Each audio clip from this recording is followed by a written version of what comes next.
I never imagined that one day I would be the villain in my own love story.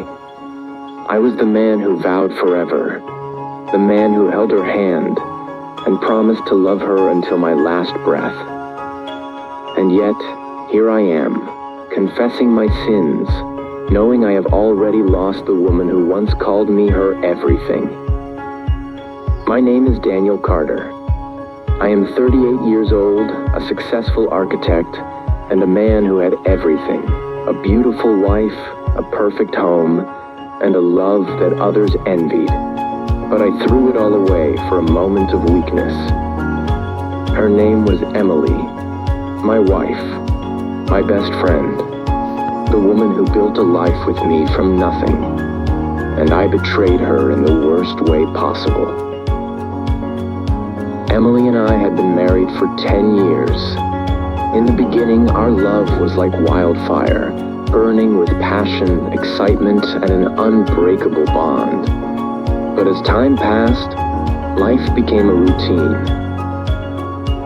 I was always busy with work, taking on bigger projects, making more money, building a future that I thought we both wanted. Emily, on the other hand, dedicated herself to our home, to making our life comfortable, to being the perfect wife. Somewhere along the way, we forgot how to be lovers. I convinced myself that this was normal, that love changes, that passion fades, that routine is just a sign of a strong marriage. But deep down, I knew something was missing. And then she walked into my life. Her name was Sophie. Sophie was everything that Emily wasn't. She was wild, unpredictable, and exciting. She was a new story waiting to be written, a mystery I wanted to unravel. I met her at a corporate event. She was a journalist covering the function, and I was one of the guest speakers. We started talking, and from the very first moment I knew she was trouble.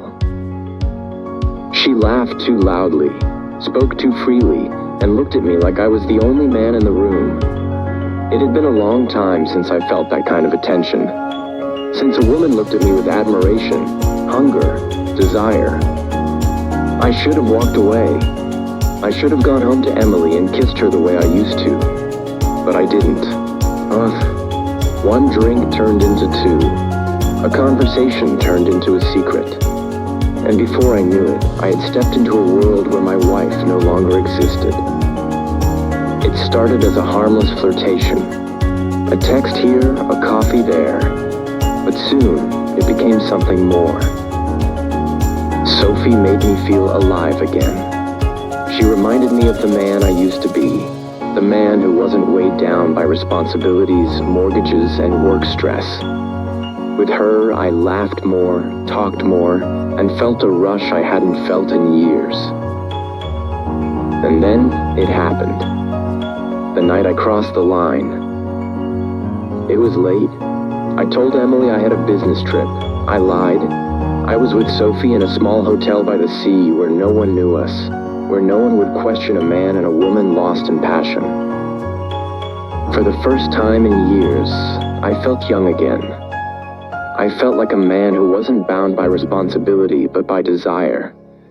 And for one night, I allowed myself to forget the woman waiting for me at home. But guilt is a cruel thing. Emily knew. She didn't say it right away, but she knew. A wife always knows. She noticed the late nights, the secret smiles, the way my phone was always in my hand. She saw the change in my eyes, the way I no longer looked at her like she was my world. And then, one night, she asked me, "Are you in love with someone else?" Her voice was calm, but her eyes were broken. I wanted to lie. I wanted to tell her she was being paranoid. But the words stuck in my throat, because the truth was, I didn't know. Did I love Sophie, or was I just chasing a feeling? I looked into Emily's eyes, the woman who had stood by me through everything, and I saw the fear, the heartbreak, the silent plea for me to tell her she was wrong. But I couldn't. Emily left me 2 weeks later. She didn't scream, didn't beg, didn't even ask for an explanation. She simply packed her bags, left her wedding ring on my nightstand, and walked out of my life. I never saw her cry. That was the worst part. She loved me so much that she didn't even hate me. She just let me go. And suddenly, everything I had chased, the excitement, the passion, the adventure, felt empty. Sophie was still there, but she wasn't Emily. She never could be. I tried to call Emily to apologize, to ask her to come back, but she never answered. Months passed. Sophie and I ended before we ever really began. She was never meant to be permanent. She was a distraction, a fantasy, a reminder of everything I'd thrown away. I thought about Emily every day. I wondered if she had moved on, if she had found someone who deserved her, if she still thought of me. Then one day I received a letter. It was from Emily. Her words shattered me. Daniel, I loved you more than words could ever express. I would have spent my entire life by your side, through every storm, every moment of doubt. But love isn't enough when trust is broken. I hope you find what you were looking for. I have found my peace. I hope one day you find yours. Emily. She was gone. For good. And I, the man who once had everything, was left with nothing but regret. Some people say time heals all wounds, but that's a lie. Some wounds never heal. Some regrets stay with you forever. I lost the best thing that ever happened to me because I was foolish enough to believe that excitement was worth more than loyalty. If I could go back, I would. I would hold Emily tighter, love her harder, remind her every day that she was my world. But life doesn't give second chances. So I write this now, hoping that someone, somewhere, will read my story and make a different choice than I did.